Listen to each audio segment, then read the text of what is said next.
Jet इंधन महागलं मग विमानाचं तिकीट पण महागणार का? नमस्कार, आपल्या यूट्यूब चॅनलमध्ये तुमचं स्वागत आहे. जेट फ्यूल महागलं पण तिकीट वाढणार नाहीत, हे कसं शक्य आहे? चला तर मग आपण बघू. जगभरामध्ये तेलाच्या किमती आकाशाला भिडत असताना विमान प्रवाशांबाबत एक दिलासा देणारी बातमी आहे. एव्हिएशन टर्बाइन फ्यूल म्हणजेच जेट फ्यूल, ज्याची किंमत आता रेकॉर्ड स्तरावर पोहोचली आहे, जे 2,07,000 प्रति किलो लिटर झाली. पण तरीही एअरलाइन्स कंपन्या तुमच्यावर एक्स्ट्रा फ्यूल चार्ज लावणार नाहीत. बरं, हे कसं शक्य झालं? मला जसा प्रश्न पडला आहे तसाच तुम्हालाही पडला असेल.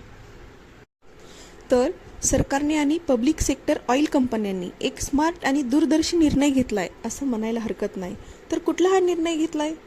जरी आंतरराष्ट्रीय बाजारामध्ये तेलाची किंमत $100 प्रति बॅरलच्या पुढे जाऊन पोहोचली आहे, तरीही भारतामध्ये ATFच्या किमतीमध्ये वाढ जी आहे ती फक्त 8.5% पर्यंतच मर्यादित ठेवली आहे. ATFची किंमत म्हणजे काय? तर विमान कंपन्या त्यांच्या विमानासाठी जे इंधन खरेदी करतं त्या इंधनांचा दर म्हणजे ATF.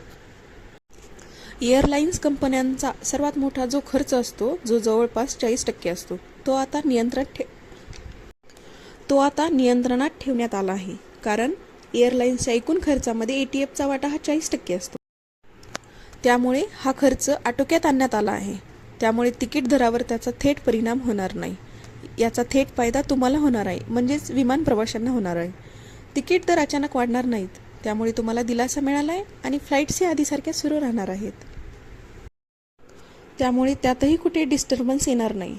सरकारच्या या निर्णयामुळे विमान वाहतूक क्षेत्रावर येणारा जो मोठा आर्थिक ताण आहे तो सध्या तरी टळलेला आहे. भविष्यात हे युद्ध आणखी किती दिवस चालेल ते सांगता येत नाही.